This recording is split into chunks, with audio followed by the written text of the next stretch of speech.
Okay, thank you everyone for continuing to watch here. We got this Cal Fire Relief Marathon going on. I see everyone's excited for the next run by WinnerBit.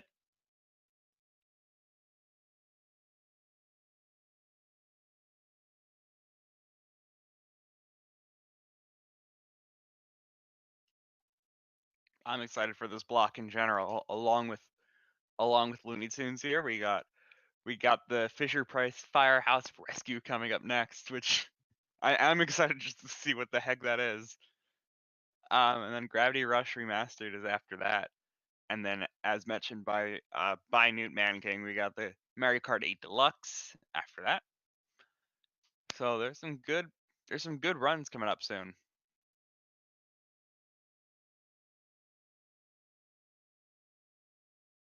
And it looks like WinnerBit has joined us now. So once we get the restream moved over, I believe we can start whenever. But if you want to introduce yourself, WinnerBit, you can. Okie doke. I'll go ahead and get started then. So how's it going, everyone? I am WinnerBit, as you have heard. And this is going to be Looney Tunes for the Game Boy. All levels. I'll explain the difference between all levels and any percent really quickly, because there is actually a wrong warp in Stage 1 that takes you straight to Stage 5, and it saves over half the time in the run.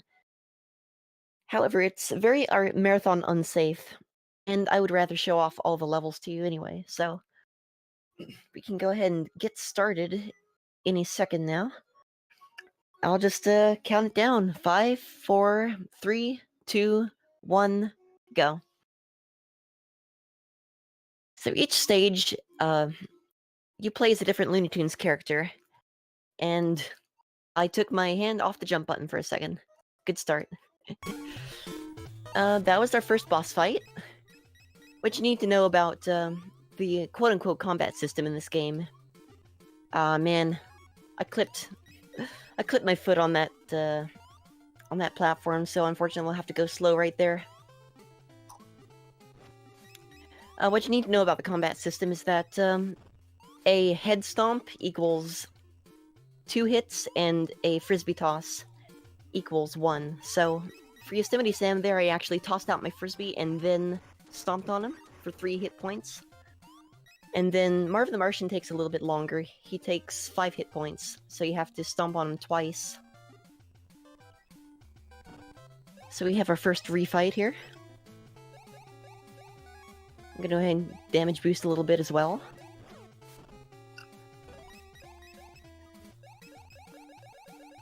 Alright, good ascent. And now we have 30 seconds of scrolling, so I can explain the mechanics a little bit better. Every character has their own special B ability, so I'm pressing B right now to throw my frisbee as Daffy. Later on, you do get to play as Bugs, spoiler alert, and he has a similar power.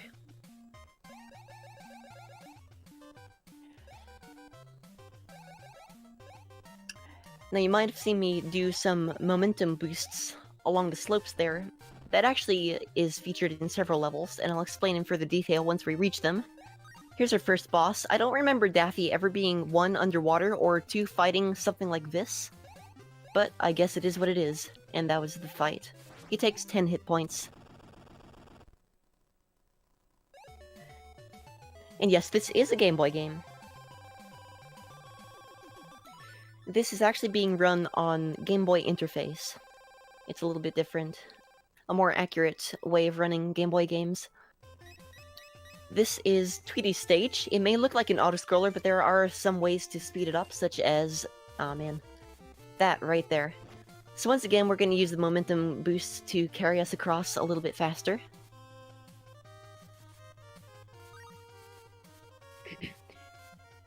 This may look procedurally generated, however, it is, in fact, a preset course. There are going to be 3 sets of these trash bins. So this is the town. I kind of use this to keep track of when Sylvester Jr. is going to appear, because he is a run killer. And if you run into him at the wrong time, then he'll just kill your forward momentum right here. There we go. Also, you might have noticed some bats flying by. Those are RNG, baseball bats. I'm gonna get caught right here for the invincibility frame so I don't get hecked by the baseballs, and we're good for stage 2. Coming up is Porky Pig stage. This one is actually an auto-scroller. And it appears to be heavily influenced by the final stage of Super Mario Land, where you have these wavy enemies that shoot at you. You have enemies that shoot in front of and behind you. You have bombs that take 8 hits to kill. And you have a mashing final boss at the end of this stage. All of which is identical to the final stage of Super Mario Land, so I find that kind of interesting. Also, shoutouts to this parallax scrolling. It's pretty remarkable.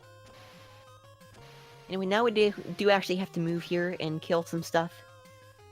You do want to eliminate some enemies for lag reduction, but you also just want to be careful.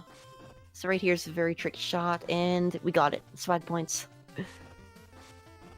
Get that guy off of here. Get that guy out of there. We got hit, but that's okay. Just gonna have to be a little bit careful. The nice thing during this fight, however, during this stage, is that you don't lose time by dying.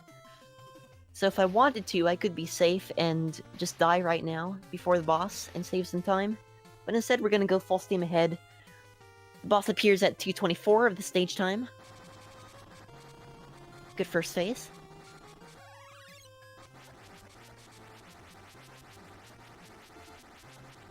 And that might actually be a personal best for mashing.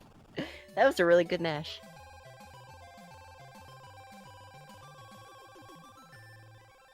Alright, up next we have Taz's stage. You ready for this? Yes, I am. All these characters have been very quintessential to what they do in the cartoon. Oh yes. Great care was taken. All these characters. Ironically, one of the arguably most crazy and fastest characters in the entire series has a bonus stage in which it's actually faster if you do nothing. So we're just gonna sit here for about 1:05 seconds while we wait for the timer to count down. Now's the perfect time for any donations, or if you want to plug the charity, go ahead. We did have a donation by Z320, $3, and just saying thank you so much for this marathon, and thank you to all the runners, organizers, and viewers. We did have a donation by Yo, thank you very much. We're gonna go ahead and hit the easy button for that one. That was easy. Runners, organizers, and viewers. Alright, and we're just about ready to get going again. So there are 65 pieces of meat in this level that you can collect. The stage clear screen is going to count down every single meat that I did not collect. And we're moving on to Speeding Gonzalez's stage. Definitely a run killer, for many reasons. So for this strat, I have to very briefly tap the A button to gain just enough height for the invincibility frames to wear off, and then it can just bounce on his head. I'm gonna try for a momentum glitch right here, and I got it. Let's go. That's very hard to pull off. It does save some time. However, it is pretty risky. And there's proof. So, we did die there, but fortunately it wasn't too terrible of a death, and it wasn't unexpected either.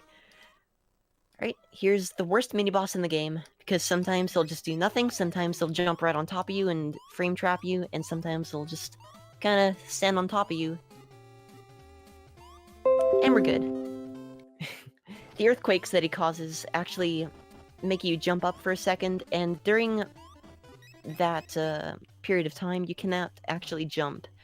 And so it really sucks if he traps you in place and you can't jump away. I'm gonna try a glitch right here that will save about 8 seconds if I do it right. Nice. So that's a little bit of a wall clip. Just save some time on the cycles. And with this POW, we're gonna go ahead and blaze through some more enemies and straight to the boss of the stage, which is Dracula for some reason. I don't remember Speeding Gonzalez ever encountering Dracula. But here we are. I'd say my main complaint about this game is that your controls are very slidey. So you really have to correct yourself constantly while you're bouncing on top of the enemies. However, that was a nearly perfect Dracula fight, so I will take that.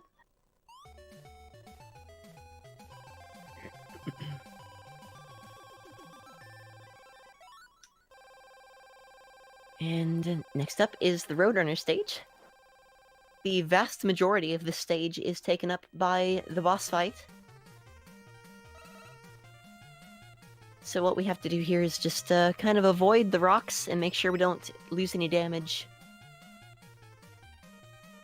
Lose any hit points, take any damage. There we go. That's words.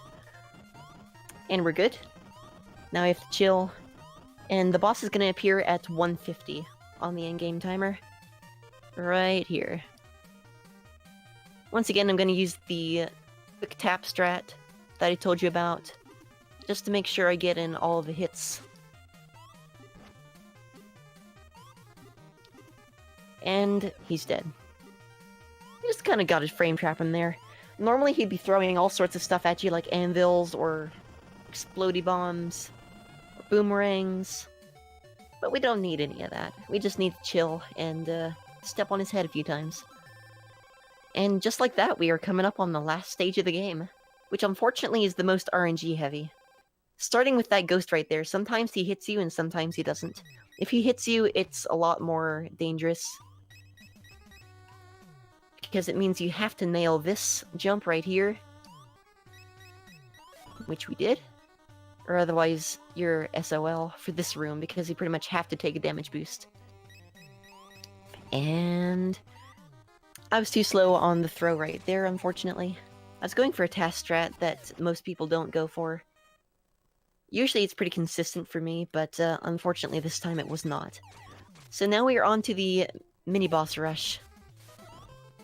This guy likes to screw me over, and I just got knocked out of the screen so I could not collect the safety health. That's unfortunate. Alright, that guy's good. Now you might notice that there are some bosses that appear nowhere else in the game. And I believe that is because they had to cut some levels, and I'll give you some more reason behind that after I reach the end screen. Okay, that was a super sloppy fight, but we made it. Collect that extra health. Just a little escape sequence here. And enter one more room with one more damage boost, hopefully. Perfect. And final fight, Elmer Fudd. Now this guy has no consistent strat, so you really just gotta wing him. So far he's being nice, though. Okay, never mind. For phase 2, you really want to just stay in the air as much as possible, because he will ground pound like that, and that was a really smooth fight, actually. And time. Sorry, I didn't call for time. That was time right there. That went pretty well. Except for stage 1, I'd say. Now we're gonna count down for about 15 seconds with this very annoying tone. And do a credits roll. Okay, so we don't have an exact estimate on the. We don't have exact on the timer because we had some problems with it in the middle of it accidentally. But I do believe it was say somewhere in the 13-minute range. No worries. Alright, that's a reasonable time, I'd say. Somewhere in the 13-minute range. So now we get to watch the demo play the game very poorly, and almost die several times. Then we're gonna have a nice little credits roll as well. And then I'll show you what I was talking about. For some reason, on the end screen of this game during the credits scroll, Foghorn Leghorn and Pepe Le Pew are pictured. However, they do not appear in the game, so I suspect that there were actually going to be 9 stages, and they had to cut Pepe Le Pew's and Foghorn Leghorn's, likely due to either time or budget constraints, or just memory constraints, due to the cartridge being such a small package of information. But, I mean, that and the mini-bosses that don't appear anywhere else, such as the Bone Chicken and the cool spot with the rock, I mean, that kind of leads me to suspect that they had some more content for the game that they just never put into the game. So you see there, Pepe Le Pew, third from the left, and then Foghorn Leghorn right next to him. Also, really interesting to note is that this game was actually made on a bit of a skeleton crew. They had one sound designer, one graphic designer, one programmer, one director. So it's really impressive that they were able to make such a high quality game. And if you ever happen to come across this game, whether in the wild or on eBay or wherever, I highly recommend it. Go ahead and pick it up. It's an amazing casual experience. My first playthrough took me about 2.5 hours. Not a terribly difficult game, but you do need to get used to it. For perspective, my second playthrough took about 30 minutes. So you do get better at the game as time goes on. You might notice that they said special thanks right here, and they actually had to go out of their way to give very special thanks to Luana Chambers. So I wish to extend that same level of thanks to everyone running this marathon, everyone involved, and everyone watching. You're all awesome. And now we see our score and the end card. So in just a second, I'm going to go ahead and pass it over to whoever's next, the BRB screen. That's all, folks. And that'll be it for me. So take it away, cast and crew. Best wishes. Thank you, WinnerBit. That was some really fun things to see there, and I loved that outro. That was really fun. Thank you, WinnerBit. That was Oh, I'm glad you did. really fun things to see there, and I loved that outro. That was really fun. Okay, so yeah, next we got Fisher Price Firehouse Rescue being played by Cantaloupe Me, so we get to see that childhood version of what we all think firefighting should be. But firefighting is a very tough job, so it's good to raise money for it. So even though we're gonna have this thing of showing it what it's like for a kid to think of firefighting, gotta remember what's truly going on there and how tough it can be. So to help out, we gotta donate.